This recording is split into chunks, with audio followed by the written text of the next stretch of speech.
అత్యంత శక్తివంతమైన ఘట్టాలలో షణ్ముఖోత్పత్తి ఒకటి. ఇది విన్నవాళ్ళు సుబ్రహ్మణ్య లోకాన్నే పొందుతారు అంటారు. అంత శక్తివంతం. ఇది శ్రీరామాయణంలోనే అత్యంత శక్తివంతమైన పరమాద్భుతమైనటువంటి ఘట్టములలో ఒకటి. ఇది ఎంత శక్తివంతం అంటే గర్భిణీ స్త్రీలు కానీ ఈ సర్గల్ని పారాయణ చేస్తే తప్పకుండా వాళ్ళకి సంతానం కలుగుతుంది. సంతానం ఉత్తమమైన సంతానం కలుగుతుంది. ఎటువంటి సమస్యలు లేకుండా వాళ్ళకి ప్రసవం అవుతుంది. గంగానది ఆవిర్భావం గురించి చెప్తూ అత్యద్భుతమైనటువంటి ఘట్టాన్ని ఒకదాన్ని ఇప్పుడు రామచంద్రమూర్తితో విశ్వామిత్ర మహర్షి చెప్తున్నారు. నాయనా రామా, నీకు అంగదేశం గురించి చెప్పాను. మన్మధుడు కాలిపోయాడు. తర్వాత పార్వతీ పరమేశ్వరులకి వివాహమైంది. ఎలా అయింది మరి మన్మధుడు లేకుండా? ప్రారంభమే ఒక గొప్ప విషయం.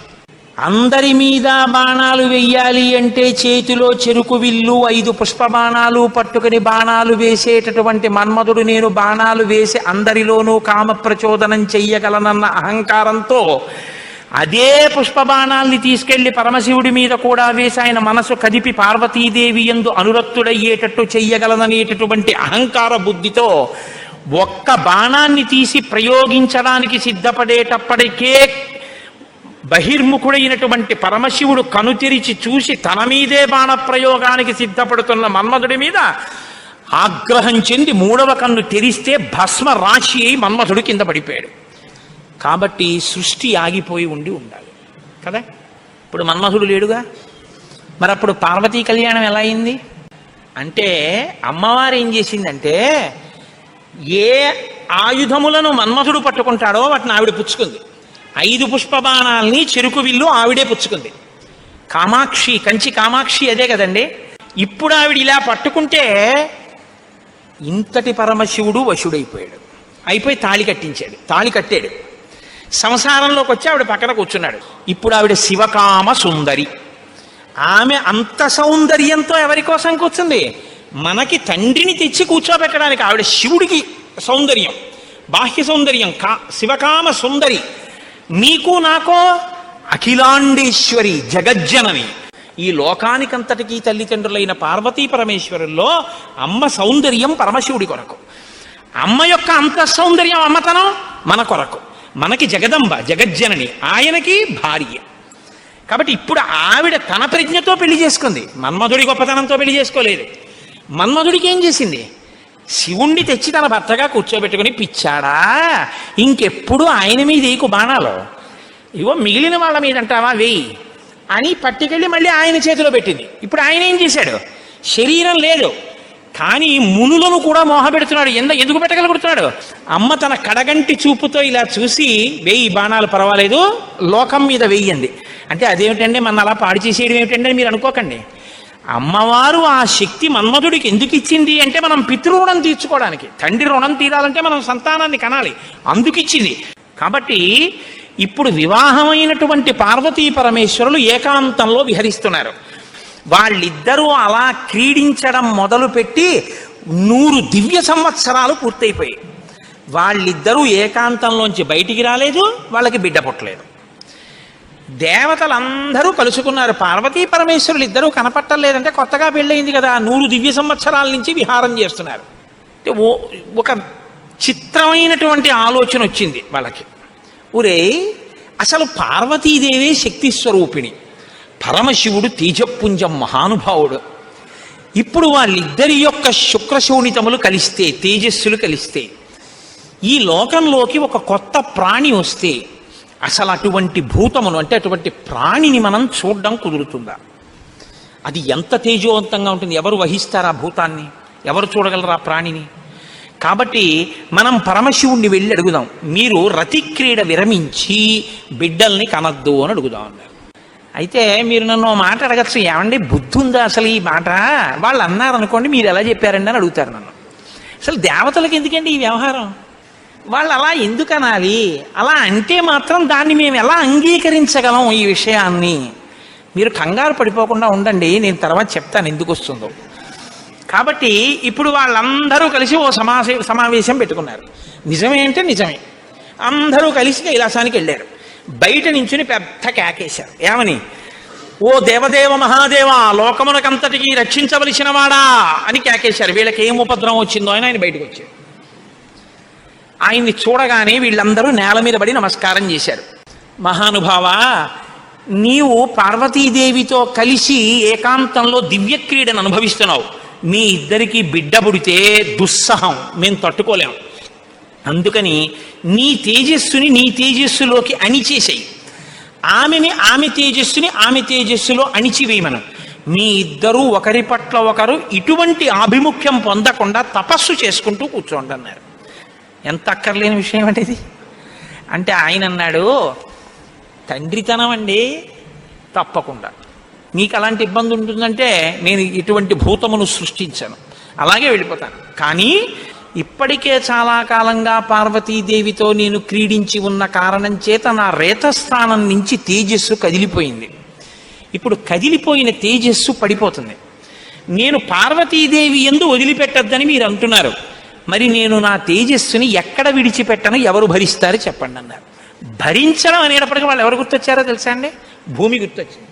అన్నీ ఆవిడేగా భరిస్తుంది, పాపం ఆవిడే భరించాలి. అందుకని వాళ్ళందరూ కలిసి ముక్తకంఠంతో భూమిని చూపించారు. చూపించి ఈ భూమి భరిస్తుంది, దీని మీద వదిలేసేయండి. భూమి ఏమనాలి? అదేమిటయ్యా, ఆయన భార్య యందు ప్రవేశపెట్టబడవలసినటువంటి శివతేజస్సు నా మీద ఎలా విడిచిపెడతాడు? నేనెలా స్వీకరిస్తాను? భూకాంత, ఆమె స్త్రీ, భూదేవి నాలోకి ఎలా ప్రవేశిస్తుంది? శివవీర్యం దోషం అవుతుంది కదా, నేను పుచ్చుకోననాలి. ఆవిడ సంతోషించింది. శివవీర్యం నాలో ప్రవేశించడం అంటే అదృష్టం కదా అనుకుని తప్పకుండా పుచ్చుకుంటానని అనేటప్పటికీ పరమశివుడు ఏం చేశాడంటే ఆయన తేజస్సుని భూమి మీద వదిలిపెట్టేశాడు. అది ఉత్తర క్షణం భూమి అంతటా పాకేసింది. పాకేసి పర్వతాల్లో, నదుల్లో, సముద్రాల్లో, చెట్లలో పరివ్యాప్తమైతే ఆ తేజస్సు యొక్క స్థితిని భూమి తట్టుకోలేకపోయింది. తట్టుకోలేక పెద్ద పెద్ద కేకలేసింది ఆవిడ. నా ఒళ్ళు మండిపోతోంది, దగ్ధమైపోతోంది నా శరీరం అంతా, శివవీర్యాన్ని నేను భరించలేకపోతున్నాను, దాని శక్తి నేను తట్టుకోలేకపోతున్నాను, కాబట్టి నేను విడిచిపెట్టేస్తాను, నాలోకి వచ్చిన వీర్యాన్ని దేనిలోకి విడిచిపెట్టను అని అడిగింది ఆవిడ. ఇప్పుడు దేవతలందరూ ఒకరి మొహాల్లో ఒకళ్ళు చూసుకుని అన్నారు, ఒళ్ళు మండిపోతోంది తట్టుకోలేనన్నావు కాబట్టి ఎవడు మండిస్తాడో వాడిలో వదిలేయన్నారు. అంటే అగ్నిహోత్రుల్లో వదిలేయమన్నారు. అంటే ఇప్పుడు ఆవిడేం చేసింది? తనలో పడినటువంటి శివవీర్యాన్ని అగ్నిహోత్రుల్లోకి వదిలిపెట్టేసింది. ఇదంతా రెప్పపాటు కాలంలో జరిగిపోయింది. పెద్ద పెద్ద అరుపులు, కేకలు, ప్రార్థనలు, హడావిడి. బయటికి వెళ్ళిన శివుడు లోపలికి రాలేదు. అమ్మవారికి అనుమానం వచ్చింది, ఏం జరిగింది అని. పార్వతీదేవి బయటికి వచ్చింది. బయటికి వచ్చి ఏం జరిగిందని అడిగింది. మేమందరం ఇలా ప్రార్థన చేశామమ్మా, మీ ఆయన తేజస్సు భూమిలోకి విడిచిపెట్టాడు, భూమి తట్టుకోలేక అగ్నిలోకి విడిచిపెట్టింది అంది. మీ ఇద్దరికీ సంతానం కలగకుండా తపస్సు చేసుకోమని కోరిక కోరామమ్మా అన్నారు. ఆవిడంది, ఏ ఆడదైనా అమ్మ కావద్దంటే ఒప్పుకుంటుందండి? ఎర్రబడిన కళ్ళతో అమ్మవారంది, అక్కరలేని విషయంలో జోక్యం చేసుకున్నారు. మీరు చెప్పకూడని మాట చెప్పారు, నన్ను తల్లిని కావద్దు అని శాసించారు, నాకు బిడ్డలు పుట్టకూడదు అని వరం అడిగారు, నాయందు ప్రవేశపెట్టబడవలసినటువంటి శివవీర్యాన్ని భూకాంత యందు ప్రవేశపెట్టారు. కాబట్టి నేను మీకు శాపం ఇస్తున్నాను, ఇక నుంచి మీ భార్యల వలన మీకిక సంతానము కలగకుండుగాక, ఇక నుంచి దేవతలకి సంతానం ఉండదు అంది. అందుకని ఏమంటే ఎప్పుడూ 33 కోట్లైనా ఇంకా పిల్లలు మనవలు ఉండరా అంటే ఉండరు. పార్వతీదేవి శాపం ఆగిపోయింది దేవతల యొక్క సంతానం. ఇప్పుడు ఆవిడ భూమి వంక తిరిగింది. నువ్వు స్త్రీవి కదా, నా భర్త యొక్క తేజస్సుని నేను పట్టవలసింది నువ్వెలా పట్టుకున్నావు, నువ్వెలా స్వీకరించావు నా భర్త తేజస్సుని? ఆవిడ్ని శపించింది. నువ్వు ఒక్క రూపంతో ఉండవు, భూమి అని పిలవబడినా నీకు అనేకమైనటువంటి స్థితి కలుగుతుంది. ఒక చోట చౌటు నేల, ఒక చోట నల్ల నేల, ఒక చోట ఎడారి, ఒక చోట పంట పండే నేల. ఇలా నువ్వు రకరకాలుగా అయిపోతావు.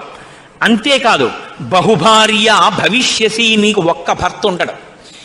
నీ భర్త కానివాడి వీర్యం నువ్వు పుచ్చుకున్నావుగా, నీకు ఇంకా ఎంతమంది భర్తలో లెక్క ఉండరు. అందుకే రాజ్యాన్ని పాలించిన వాడందరూ భూమిపతులే. ఎంతమంది ఆవిడికి భర్తలు లెక్కలేదు. కారణం ఏమిటంటే పార్వతీదేవి శాపం. ఏ ఆడదైనా కోరుకునేది ఏమిటంటే భర్త వలన కొడుకుని కనాలి, ఆ కొడుకు పేరు ప్రఖ్యాతులు తేవాలి, తల్లి సంతోషించేటట్టు ప్రవర్తించాలని కోరుకుంటాడు. ఏ తల్లి ఈ లోకంలో ఏ ఒక్కటి సహించదో అది నీ యందు నిజమగుగాక. ఏ తల్లి అయినా ఏది సహించలేదు, ఎంత తప్పైనా సహిస్తుంది. కానీ అమ్మ వంక ఆడదాన్ని చూసినట్టు చూశాడు అనుకోండి కొడుకు, అమ్మ మాత్రం ఒక్కనాటికి క్షమించదు. ఇంకా అమ్మలో ఆడతనాన్ని చూడకూడదు. ఇంకంతకన్నా పవిత్రంగా మాట్లాడడం కష్టం, ఇంకంతకన్నా నేను దిగి మాట్లాడను. కాబట్టి అమ్మతనాన్నే చూడాలంతే కొడుకు. కానీ నీ విషయంలో ఏమవుతుందో తెలుసా, నీ కొడుకులందరూ నీకు భర్తలు అవుతారు. అందుకే భూమిపతి పతే, ఆయన తర్వాత ఆయన కొడుకు, ఆయన భూమిపతి. ఎంత దారుణం అండి అది. ఒక ఆయన పరిపాలిస్తున్నాడు, ఆయన భూమిపతి, ఆయనకి కొడుకు పుట్టాడు. ఇప్పుడు భూమికి ఆయన ఏమవ్వాలి?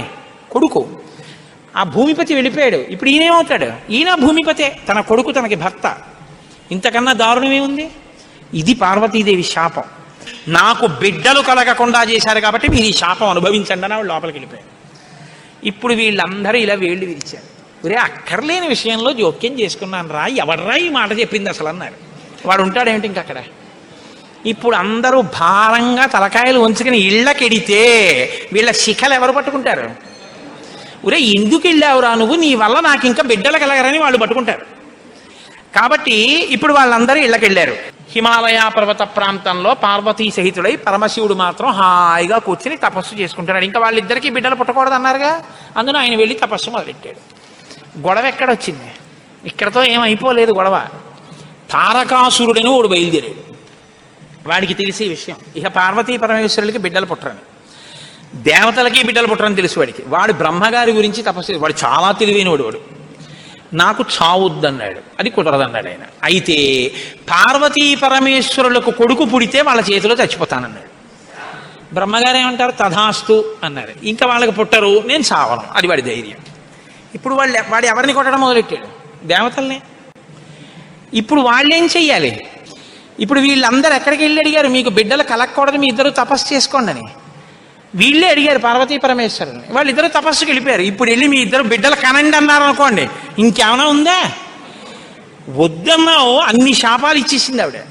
అంటే మీరు బాగా గమనించండి, ఏదైనా ఆడది భరిస్తుంది, కానీ ఆడదాని అమ్మతనానికి, ఆడదాని భర్తృత్వాన్ని పంచుకోవడానికి ఇంకో ఆడదొస్తే మాత్రం ఈ లోకంలో సహించడం అన్నది ఉండదు. అది ఈ జాతి క్షమించలేదు. ఇది రామాయణం యొక్క తీర్పు. కాబట్టి ఇప్పుడు వీళ్ళు వెళ్ళి అడగలేరు పార్వతీ పరమేశ్వరుని. కొడుకు పుడితే తప్ప వీళ్ళకి బతుకులేదు. ఎందుకని? వీళ్ళని చాలా బాధ పెట్టేస్తున్నాడు తారకాసురుడు. కాబట్టి ఇప్పుడు ఏం చెయ్యాలో అర్థం కాక పార్వతీ పరమేశ్వరులను అడగలేక చతుర్ముఖ బ్రహ్మగారి దగ్గరికి వెళ్ళారు. వెళ్ళి, అయ్యా ఎలాగండి, పార్వతీ పరమేశ్వరులకు కొడుకు పుడితే తప్ప మేము రక్షింపబడం, ఇప్పుడు పుట్టే మార్గం ఏమైనా ఉందా అని అడిగారు. అడిగితే ఆయన అన్నారు, ఒరే, పార్వతీ పరమేశ్వరులకి ఇంక పిల్లాడు పుట్టడం అనేటటువంటి విషయాన్ని మీరు నేను ఇక వెళ్ళి అడగడం అన్న విషయం మర్చిపోండి. పోనీ మన దగ్గర శివుని యొక్క తేజస్సు ఉంది ఇంకాను. అగ్నిహోత్రుడు పుచ్చుకుని ఉంచాడుగా, అగ్నిహోత్రుల్లో ఉందిగా. అంటే యాపిల్ పండు ఫ్రిడ్జ్లో పెట్టుకున్నట్టు అగ్నిహోత్రుడి దగ్గర ఉంది అది. పోనీ దాన్ని తెచ్చి ఎవరిలోకైనా నిక్షేపిద్దామంటే మీ భార్యలు ఎవ్వరికీ పిల్లలు పుట్టరు, ఆవిడ శాపం ఉందిగా. పైగా ఆ శివవీర్యాన్ని భూకాంత పుచ్చుకుందనేగా అన్ని శాపాలు ఇచ్చింది. ఇప్పుడు దాన్ని తీసుకెళ్ళి ఇంకోళ్ళు ఎవరికన్నా ఇస్తామంటే ఎవరు మాత్రం పుచ్చుకుంటారు? ఏ ఆడది పుచ్చుకుంటుంది? పుచ్చుకుంటే కదా పిల్లలు పుట్టడం. పార్వతీదేవిని వెళ్ళి అడగలేము, పోనీ శివవీర్యం ఉందని ఇంకో స్త్రీలో ప్రవేశపెట్టలేము. ఎలా ఆలోచించి, ఆయన తక్కువడండి చతుర్ముఖ బ్రహ్మగారు అంటే. నేను అందుకే బ్రహ్మ నన్ను బ్రహ్మగారు అంటుంటాను. ఆయన సలహా లేకపోతే లోకం లేదు, మన ఉపన్యాసమే లేదు. ఆయన అన్నారు, హిమవత్ పర్వతం ఉందే, హిమవంతుడు, ఆయనకి 2 బిడ్డలు ఉన్నారు. పెద్దమ్మాయి పేరు గంగ, రెండో అమ్మాయి పార్వతి. పెద్దమ్మాయి దేవతా స్త్రీలలోకి రాదు, ఆ అమ్మాయి స్వర్గలోకంలో ప్రవహిస్తోంది. ఇప్పుడు తనకి బిడ్డలు పుట్టలేదన్న బాధ ఎప్పుడు పోతుందంటే, తన భర్త యొక్క వీర్యం తన అక్కగారిలోకి ప్రవేశించి బిడ్డ పుడితే తన అక్క కొడుకు తన కొడుకేగా. అందుకని కొంచెం మనసు కుదుటపరచుకుని పోన్లే బిడ్డ పుట్టాడని సంతోషిస్తుంది. అక్క జోలికి వెళ్ళదు, ఎందుకంటే కొంచెం ఆప్యాయత అన్నదోటి ఉంటుంది. అక్క కొడుకు తన కొడుకే అవుతాడు కాబట్టి. మనం పార్వతీదేవి కోప్పడకూడదంటే ఆ గంగాదేవి యందు ఈ శివవీర్యాన్ని నిక్షేపించాలి. ఇప్పుడు శివవీర్యం ఎవరి దగ్గర ఉంది? అగ్నిహోత్రుడి దగ్గర ఉంది. ఇప్పుడు అగ్నిహోత్రుడు ఏం చేయాలి? గంగాదేవిలో విడిచిపెట్టాలి. గంగాదేవి ఒప్పుకోవద్దు. కాబట్టి మీరేం చేయాలి?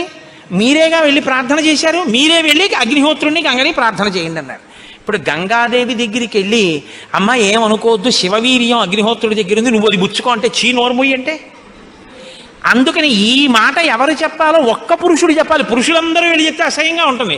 మీరు వెళ్ళి అగ్నికి చెప్పండి, అగ్ని వెళ్ళి ఆవిడికి చెప్తారని.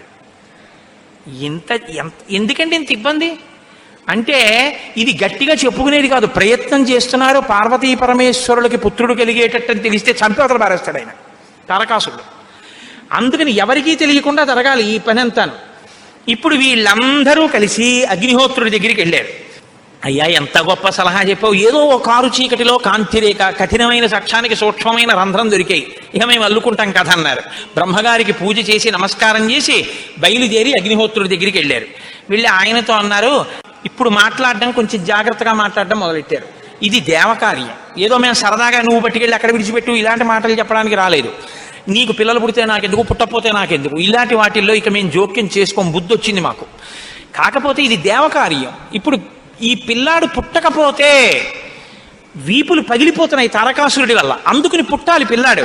కాబట్టి నీలో ఉన్న శివ తేజస్సుని పట్టుకెళ్ళి గంగలో విడిచిపెట్టు. గంగ పుచ్చుకుంటే గంగకి కొడుకు పుడితే ఆ పిల్లవాడు పార్వతీ పరమేశ్వర పుత్రుడి కిందకు వస్తాడు. ఎందుకంటే పార్వతీదేవి అంగీకరిస్తుంది కాబట్టి. ఆ పిల్లవాడికి సేనానాయకత్వం ఇద్దాం, వాడు సేనాధిపతి అయితే వాడి చేతిలో తారకాసురుడు చచ్చిపోతాడు. అందుకని నువ్వు వెళ్ళి గంగను అడిగన్నారు. ఇప్పుడు పుచ్చుకునేటప్పుడు అప్రసన్నమైన మనస్సుతో ఆవిడ పుచ్చుకుంది అనుకోండి, ఇది ఎక్కడ చికాకు వచ్చిందిరా అని. అప్రసన్నమైన మనస్సుతో కానీ అలా పుచ్చుకుంటే తేజోవంతుడైన బిడ్డ సంభవించాడు. కాబట్టి ఆవిడ ప్రసన్నంగా పుచ్చుకోవాలి. అంటే ఆవిడ ప్రసన్నంగా పుచ్చుకోవడానికి యోగ్యమైన రీతిలో ఆవిడికి చెప్పాలి. కాబట్టి ఆయన వెళ్ళి చెప్పాడు అగ్నిహోత్రుడు, అమ్మా నువ్వు గర్భం ధరించాలమ్మా, ఆవిడ కన్య, భర్త లేడు.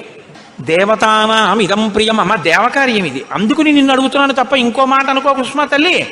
అందుకని ఆవిడ అర్థం చేసుకుంది, ఓహో ఇంతకన్నా ఇప్పుడు లోకాన్ని రక్షించడానికి మార్గం లేదు, కాబట్టి శివ తేజస్సుని నాలోకి తీసుకుంటాను. ప్రసన్నంగా తీసుకుంది అనడానికి గుర్తు దివ్యమైన రూపాన్ని ధరించి శివ తేజస్సుని తనలోకి తీసుకుంది. ఇప్పుడు వీళ్ళ బాగా గమనించండి, సుబ్రహ్మణ్యోత్పత్తి అంటే ఎటువంటిదో తెలుసా అండి? 33 కోట్ల మంది దేవతలు ఇలా ఎదురు చూస్తున్నారు. ఇప్పుడు కాని శివవీర్యం ఎందుకో పనికి రాకుండా పోయిందనుకోండి, గంగ కానీ అయ్యి బాబాయ్ నేను భరించలేకపోతున్నానని వదిలేవతలు పారేసింది అనుకోండి, అంతే. ఇక శివవీర్యం లేదు, ఎందుకంటే ఉన్న శివవీర్యం పాడైపోయింది. కాబట్టి ఇక పుత్రుడు కలగడం. ఇక పుత్రుడు కలగకపోతే ఇక ఎప్పటికీ అసలు దేవతల యొక్క రాజ్యం అన్నది ఇక రాదు, తారకాసురుడే ఉంటాడు. కాబట్టి ఇక మీరు నేను పురాణం చెప్పుకోవడం ఇప్పటికీ ఉండదు, ఆయనే పరిపాలిస్తుంటాడు కదా. కాబట్టి ఇప్పుడు ఆ గంగ వల్ల బిడ్డ పుట్టాలి. వీళ్ళందరూ ఉత్కంఠతో ఎదురు చూస్తున్నారు. గంగ గర్భం ధరించి బిడ్డని కంటుందా? ఇది ఇంత చల్లటి గంగమ్మలోకి శివవీర్యం వెళ్ళింది. వెళ్ళగానే ఆవిడ ఇప్పుడు పెద్ద కేకేసింది, అయ్య బాబోయ్ ఈ శివవీర్యం యొక్క వేడికి నా నీరు ఉడికిపోతోంది, ఇప్పుడు నేను ఈ తేజస్సుని ఎక్కడ వదిలిపెట్టేను, నా సర్వాంగములు క్షోభించిపోతున్నాయంది ఆవిడ. అగ్నిహోత్రుడు చూసి అన్నాడు, బిడ్డ పుట్టాడో లేదో తరువాతి మాట, ముందు అసలు నువ్వు కలతపడిపోతున్నావు, నువ్వు తట్టుకోలేవు. కాబట్టి అదిగో ఆ హిమాలయ పర్వత ప్రాంతముల యొక్క పాదముల యందు తీసుకెళ్ళి నీలో ఉన్నటువంటి శివ తేజస్సుని విడిచిపెట్టేసేయండి. గంగ తనలో ఉన్న శివ తేజస్సుని తీసుకెళ్ళి హిమాలయ పర్వత ప్రాంత పాదముల యందు వదిలిపెట్టేసేటప్పటికి అది వెళ్ళి రెల్లు దుబ్బుల్లో పడిపోయింది, గడ్డిలో పడిపోయింది. ఇప్పుడు అందులోంచి ఒక్కసారి కాంతి కనపడింది వాళ్ళకి. పిల్లాడు ఏమైనా వచ్చాడా? వాళ్ళకి పిల్లాడు కావాలి. ఇప్పుడు ఆ శివవీర్యంలోంచి ఆ తేజస్సులోంచి అగ్ని ఎటువంటి కాంతితో ఉంటాడో అటువంటి కాంతితో మొట్టమొదట బంగారం పుట్టింది లోకంలో. బంగారం శివవీర్యం, అందుకే బంగారానికి శివవీర్యం అని పేరు. బంగారం పుట్టి బంగారంతో అక్కడ ఉన్నటువంటి తృణవృక్ష లతాగుల్మం సర్వం భవతి కాంచన, ఆ గడ్డి చెట్లు అన్ని బంగారు రంగులో మెరిసిపోయాయి ఒక్కసారి. తర్వాత వెండి పుట్టింది. ఆ వెండిని చూశారు, తెల్లగా ఉంది వెండి. అయిపోయింది. ఆ తర్వాత ఇంకా మిగిలినటువంటి క్షారంలోంచి రాగి ఇనుము పుట్టాయి. మిగిలిపోయినటువంటి మలంలోంచి తగరము సీసము పుట్టాయి తప్ప పిల్లవాడు మాత్రం కనపడలేదు. అయిపోయింది మన ప్రణాళికంతా, పిల్లవాడు పుట్టలేదు అని దిగాలు ముఖాలు వేసుకుని ఆ పైనుంచి చూస్తున్నారు. ఆ రెల్లు దుబ్బుల్లో రాత్రివేళ తెల్లగా మెరుస్తాయే రెల్లు దుబ్బులు, ఆ రెల్లు దుబ్బుల్లోంచి బ్రహ్మాండమైనటువంటి కాంతులు మెరిసిపోతుండగా 6 ముఖాలతో అద్భుతమైన సౌందర్యంతో ఒక పిల్లవాడు పుట్టి పాల కోసం ఏడ్చాడు. అమ్మయ్యా పుట్టాడు రా పిల్లాడు, శివపుత్రుడు జన్మించాడు, మన బాధలు తీరాయని వాళ్ళందరూ పొంగిపోయారు. షష్ఠి 6 ముఖాలతో షణ్ముఖుడై పుట్టాడు. ఆ పుట్టినటువంటి వాడు కూడా మహానుభావుడు 6 ముఖాలతో పుట్టాడు కాబట్టి షణ్ముఖుడు. పుట్టిన పిల్లాడికి పాలివ్వాలి, ఆ కృత్తికల్ని పిలిచి మీరు పాలివ్వండి అన్నారు. వాళ్ళన్నారు మేము పాలిస్తాం, కానీ ఇప్పుడు పాలిస్తే కానీ మరి పిల్లాడు బతకడు. కాబట్టి వాళ్ళు అన్నారు మేము పాలిస్తాం, కానీ ఆ పిల్లాడిని మా పేరుతో పిలుస్తారా అన్నారు, మా పిల్లాడని చెప్తారా అన్నారు. అబ్బాయి అలా ఎలా కుదురుతుందండి అన్నారు అనుకుంటే వాళ్ళు పాలివ్వకపోతే పిల్లాడు. అందుకని వీళ్ళు వెంటనే దేవతలు అందరూ అన్నారు తతస్తు దేవత సర్వ కార్తికేయ ఇతి బ్రువన్, కార్తికేయుడు అన్నాం కదా ఇవ్వండి పాలన్నారు. అమ్మతనం ఎంత గొప్పదో చూడండి. ఇప్పుడు ఈ కృత్తికలు 6 పిల్లాడికి 6 ముఖాలతో ఉన్నవాడికి 6 పాలిచ్చారు. వాడు పాలు తాగాడు. పుత్రస్త్రైలోక్య విఖ్యాతో భవిష్యతి న సంశయ. కార్తికేయుడని మేం పిలవడం కాదు, 3 లోకాల్లో పిలుస్తారు ఈ పిల్లాడిని, సరేనా అన్నారు దేవతలు. అప్పుడు వాళ్ళు పాలిచ్చారు. కాబట్టి కార్తికేయుడు అగ్నిలో శివవీర్యం చాలా కాలం నిలవ ఉంచబడి అగ్నిహోత్రుడు గంగలో ప్రవేశపెట్టాడు కాబట్టి పావకి. శరవణములు అంటే రెల్లు దుబ్బుల్లోంచి పుట్టాడు కాబట్టి శరవణ భవ. ఎప్పుడు శుద్ధమైనటువంటి బ్రహ్మణ్య జ్ఞానంతో ఉంటాడు కాబట్టి సుబ్రహ్మణ్యం. తల్లి కడుపులోంచి స్ఖలనమై పుట్టాడు కాబట్టి స్కందుడు. ఆయన ఉత్పత్తి చేతనే ఇన్ని పేర్లతో వచ్చాడు. ఏమంటే మీరు ఇంత గొప్పగా ఏదో పాపం నోరు కొట్టుకు చెప్పారు, కానీ మాకు అసలు అనుమానం మాత్రం అలా ఉండిపోయింది, మీరు మంగళం చెప్దాం అనుకుంటున్నారేమో. అలా అనత్సా దేవతలు, అలా అడగడం వల్ల కదా ఇంత కథ వచ్చింది. అలా ఎందుకు అడగాలి అసలు అంటే, మహానుభావుడు శంకర భగవత్పాదాచార్య స్వామి వారు బ్రహ్మసూత్రాలకి చేసినటువంటి వ్యాఖ్యానంలో ఒక చోట ఉదహరించారట దీని గురించి. దాని గురించి అసలు ఇలా ఎలా జరిగిందని కంచికామకోటి పీఠాధిపతులు చంద్రశేఖరేంద్ర సరస్వతి స్వామి వారు ఎంతమంది పౌరాణికులను అడిగారట. ఆఖరికి ఒక ఆయన దీని మీద పరిశోధన చేసి త్రిపుర రహస్యంలో ఉన్నటువంటి మంత్రాల యొక్క వ్యాఖ్యానంలో దీని అసలు వృత్తాంతం ఎక్కడుందో పరమాచార్య స్వామి వారికి తీసుకొచ్చి చెప్పారు. త్రిపుర రహస్యంలో ఉంది దీని రహస్యం, అక్కడి నుంచి అనుసంధానం చేయాలి దాన్ని. సనత్కుమారుడు అని ఒక ఆయన బ్రహ్మమానస పుత్రుడు, ఆయన పుట్టుక చేత మహాజ్ఞాని. అటువంటి పిల్లవాడు ఆయన ఎప్పుడూ తనలో తాను బ్రహ్మజ్ఞానంలో రమిస్తూ ఉండేవాడు. ఆయన ఒక రోజు రాత్రి నిద్రపోవడం అంటే గుర్తుపెట్టుకోండి, బ్రహ్మవేత్త నిద్రకి కూడా ఆయన సాక్షి. అటువంటి ఆయనకి కల వచ్చిందంటే అవస్థ ఏర్పడింది, స్వప్నావస్థ. ఆ కల్లో తాను రాక్షస సైన్యాల మీద యుద్ధం చేస్తున్నట్టు కల వచ్చింది. ఆయన తెల్లబోయి ఇదేమిటి నాకు కల రావడం ఏమిటి, కల రావడం అంటే మనసులో ఏదో కోరిక ఉంది, ఆ కోరిక కల్లో కనపడింది, స్వప్నావస్థలోకి వెళ్ళాను, ఇది దోషం కదా, నాకు అలా ఎందుకు జరిగిందని తండ్రి చతుర్ముఖ బ్రహ్మగారి దగ్గరికి వెళ్ళారు. వెళ్ళి నాన్నగారు నాకు ఇలా కల ఎందుకు వచ్చింది నాన్నగారు అసలు అని అడిగాడు. ఆయన అన్నాడు, నాయనా నీకు ఇలా కల రావడానికి ఒక కారణం ఉంది. నువ్వు పూర్వజన్మలో వేదాన్ని నేర్చుకునేటప్పుడు వేదంలో దేవతల గురించి రాక్షసుల గురించి దేవదానవ యుద్ధాల గురించి చదివి ఈ రాక్షసులు ఎప్పుడు వేద ప్రమాణానికి వ్యతిరేకంగా ఎందుకు ఇలాంటి పనులు చేస్తుంటారు, వీళ్ళని పట్టుకుని చంపేయాలని వ్యగ్రత పొందావు. ఆ వ్యగ్రత జీవుణ్ణి పట్టుకుంది. అది ఈ జన్మలో బ్రహ్మవేత్తవైనా నీకు ఆ వాసన ఉండిపోయింది. అది ఇప్పుడు కలగా వచ్చింది. అది తీరాలంటే నువ్వు దేవసేనకి అధిపతివి కావాలి. నువ్వు దేవసేనకి అధిపతివై రాక్షసుల్ని సంహరిస్తే ఆ కోరిక తీరుతుంది. అంటే నాన్నగారు నేను దేవాసేనాపతిని కావలసిందే ఆయన అన్నాడు చతుర్ముఖ బ్రహ్మగారు. వచ్చేసారు ఆయన, తన అనుష్ఠానంలో తనున్నారు. ఈలోగా పరమశివుడు ఒక సంకల్పం చేశాడు. పరమశివుడికి ఒకప్పుడు కోరిక పుట్టిందిట, నేను ఇప్పటిదాకా అన్ని విషయాలు చెప్పడం కానీ నేను ఓడిపోయిందన్నది లేదు ఎవరి దగ్గర. ఓడిపోవడం అంటే బయట వాళ్ళ దగ్గర ఓడిపోతే బాగుండదుగా, ఓడిపోవడం అనేటటువంటిది కూడా మనిషి జీవితంలో సన్మానంగా ఎప్పుడు మారుతుంది? పుత్రాదిచ్చేత్ పరాజయం. తన కొడుకు చేతిలో తాను ఓడిపోవాలి. తన కొడుకు చేతిలో తాను ఓడిపోవడం అంటే, ఉరే నేను ఈ శ్లోకానికి అర్థం ఇన్ని మాటలు చెప్పాను కానీ నా కొడుకు వచ్చి అకస్మాత్తుగా నాన్నగారు ఈ శ్లోకానికి ఈ అర్థం ఇలా కూడా వస్తుంది కదా అంటే నాకు ఎప్పుడూ రాలేదు ఈ ఆలోచన. ఎంత గొప్ప అర్థం చెప్పాడురా, ఇలా చూస్తే అసలు మొత్తం కథ మారిపోయింది, వీడికి ఎంత గొప్ప ఆలోచన వచ్చిందని నా కొడుకు ప్రజ్ఞ ముందు నేను తల వంచితే అది నాకు సన్మానం లాంటి ఓటమి. అలాంటి కొడుకు నా కడుపున పుడతాడా అనుకున్నట్ట పరమశివుడు కూడా ఒకనకొకప్పుడు. ఇప్పుడు సనత్కుమారుల వారికి ఈ కోరిక, పరమశివుడికి ఆ కోరిక.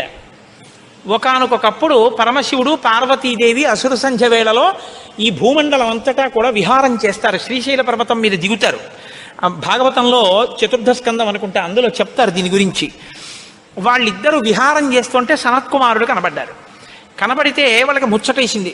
బ్రహ్మవేత్త మహానుభావుడు బ్రహ్మజ్ఞాని, పలకరిద్దామని వృషభవాహనం మీద కిందికి దిగి దగ్గరికి వెళ్ళారు. ఆయన ఇలా చూశారు, చూసి తన పంతాన్ని చేసుకుంటున్నారు. ఇద్దరు అలా నిలబడ్డారు. ఆయన ఏం పలకరించలేదు. పలకరించకపోతే పరమశివుడు అన్నాడు, ఏమయ్యా లోపల సంతోషించాడు ఇది బ్రహ్మవేత్త అంటేని, ఏమయ్యా ఇంతసేపటి నుంచి నించున్నావు, కనీసం నువ్వు పలకరించలేదు మమ్మల్ని అన్నారు. ఏంటి నువ్వు కొత్తగా కనపడ్డా ఏమిటి? నాకు లోకమంతా నువ్వు తప్ప ఇంకోటి కనపడితేగా, నువ్వే కనపడుతున్నది. బ్రహ్మవేత్తకి ఏం కనపడుతుందండి? విశ్వం కనపడదు, విశ్వనాథుడు కనపడతాడు. లోకం కనపడదు, లోకేశ్వరుడు కనపడతాడు. కాబట్టి నాకు కనపడుతున్నదే నువ్వు, ఇవాళ కొత్తగా కనపడ్డావు ఏమిటి? నాకు ఎప్పుడు నువ్వేగా కనపడదు, కొత్తతనం ఏముంది, అది అలా కూర్చున్నాను అన్నాడు. లేచి నిలబడి మాట్లాడకుండా అలా మాట్లాడితే శపిస్తాను తెలుసా అన్నాడు. శపిస్తే ఏమవుతుంది స్వామి? దేహానికి ఏమైనా బాధ కలుగుతుంది. అది నేనైతేగా, నేను ఆత్మని. ఆత్మకి శాపం ఏముంటుంది?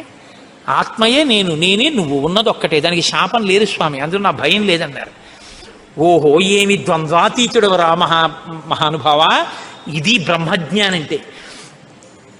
కాబట్టి నిన్ను చూసి నేను మురిసిపోతున్నాను, నీకు ఏదైనా వరం ఇస్తాను పుచ్చుకో అన్నారు. ఆయన అన్నారు, వరం ఇస్తావా? మళ్ళీ ఇదో మోహం, వరం ఇవ్వడం శాపం ఇవ్వడం ఏమిటి ద్వంద్వాలు? నాకేం అక్కర్లేదు, నీకేమైనా కావాలా నేను ఇస్తానన్నారు. అంటే పరమశివుడు అన్నాడు, ఈ మాట నీతో అనిపించడం కోసమే ఇంతసేపు నించున్నాడు. నీలాంటి కొడుకు కావాలి, నువ్వు నాకు కొడుకు అవుతావా అన్నారు. అంటే సనత్కుమారుడు అన్నాడు, నీకే కొడుకునవుతానన్నాడు. అంటే పార్వతీదేవి అంది, ఏది ఆ కేంత దీర్ఘం ఇస్తున్నావు? నీకే కొడుకునవుతానంట ఏంటి? నీకే కొడుకునంటే నాకు కొడుకువే అంది. అదొక్కటి అడక్కమ్మా అన్నాడు. అదేమయ్యా, అదేమిటి నీలాంటి కొడుకు పుడుతుంటే నా కడుపున పుట్టకపోవడం ఏమిటి? అమ్మా ఎంత పార్వతీదేవివైనా తల్లి, నేను ఒక కడుపున పుట్టడం అంటే అమ్మా తల కింద పెట్టి కాళ్ళు పైకి పెట్టి 9 నెలలు అమ్మ కడుపులో పడుకుని యోని ద్వారంలోంచి బయటికి రాలేనమ్మా. శివకుమారుడిగా పుడతాను, నీకు కుమారుణ్ణే తప్ప అమ్మా నీ కడుపున మాత్రం పుట్టనన్నా. అంటే ఆవిడ చిన్న బుచ్చుకుంది. అయ్యయ్యో నేను కూడా కలిసి అడగకపోవడం వల్ల వచ్చింది, కానీ నా కోరిక నువ్వు ఇంకొకలా తీర్చాలంది ఆవిడ. ఎలా తీర్చనమ్మా అని అడిగారు. నేను ఒకానొకప్పుడు పరమశివుడు భస్మాసురుడు పరమశివుడి గురించి తపస్సు చేసి వరములు పొందాడు. నేను ఎవరి తల మీద చెయ్యి పెడితే ఆయన భస్మం అయిపోవాలని పరమశివుడు వరం ఇచ్చాడు. నీ మీదే పరీక్ష చేస్తానని పరమశివుడు వెంటబడ్డాడు. పరమశివుడు ఏదో ఒక హేళ, ఆయన ఒక చాలా విచిత్రంగా ప్రవర్తిస్తూ ఉంటాడు. లోకానికి ఒక పాఠం చెప్పడం కోసం ఉసుమండి చేతకాని వాడేయని మీరు అనుకోకూడదు. ఇప్పుడు నేను మళ్ళీ శివమహాపురాణానికి అంతటికి వ్యాఖ్యానం ఎక్కడ చేయను. కాబట్టి ఆయన పరిగెడుతున్నట్టు నటించాడు. ఆయన పరిగెడుతున్నట్టు నటిస్తే నేను వెంటబడి చంపితే బాగుండదు. భర్త పరిగెడుతున్నట్టుంటే నే కాసేపు కనపడకుండా ఉంటే పోతుందని ఆవిడేం చేసిందంటే తన శరీరాన్ని నీటిగా మార్చి ఒక సరోవరం కింద మారిపోయింది. అదే శరవణ తటాకం. ఆ శరవణ తటాకం హిమవత్ పర్వత ప్రాంతంలో ఉంది. నువ్వు నా కడుపున పుట్టకపోయినా ఆఖరణ పుట్టేటప్పుడు మాత్రం ఆ శరవణ తటాకం దగ్గర నుంచి పుట్టాలి. నీ మంత్రం కూడా ఆ తటాకం నా పేరు మీదే ఉండాలి. అందుకే ఆయన మంత్రం శరవణ భవ.